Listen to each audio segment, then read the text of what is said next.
Hi, இன்றைக்கி புதன்கிழமை காலையில் என்ன சாப்பாடுன்னு பார்க்கலாமா? காலைல சப்பாத்தி போட்டேன். சப்பாத்தி போட்டு என் பையன் பூரியும் கேட்டிருந்தான். ஸோ சப்பாத்தியும் பூரியும் இன்றைக்கி பிரேக்ஃபாஸ்ட்டுக்கு வச்சுருந்தேன். பூரி இந்த இருக்குது பார்த்திங்களா, இன்றைக்கி கொஞ்சம் புஷ்ஷுன்னு அழகாக வந்துருந்துச்சு. அப்புறம் இதுக்கு குழம்பு பார்த்திங்கன்னா, நான் வந்து சோயாவோட குருமா வச்சுருந்தேன். சோயா குருமா வச்சு பண்ணியிருந்தேன். ஆமாம், அவனுக்கு சோயானா ரொம்ப பிடிக்கும். ப்ரோட்டீன் நிறையா இருக்குது சோயாவில். ஸோ புரத சத்து இருக்கிறதுனால நல்லா சாப்பிட்றது நல்லது. மத்தியானத்துக்கு பார்த்திங்கன்னா சுட சுட சோறும், இன்றைக்கி வந்து வெண்டைக்காய் புளிக்குழம்பும் வச்சுருந்தேன். வெண்டைக்காய் புளிக்குழம்பு வச்சு என் பையனுக்கு பிடிச்ச உருளைக்கிழங்கு வச்சுருந்தேன்.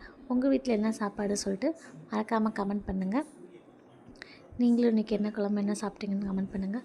உருளைக்கிழங்கு யாரெல்லாம் பிடிக்குன்னு சொல்லி கமெண்ட் பண்ணுங்கள். இந்த வீடியோ பிடிச்சிருந்தா லைக் பண்ணுங்கள், சப்ஸ்கிரைப் பண்ணுங்கள்.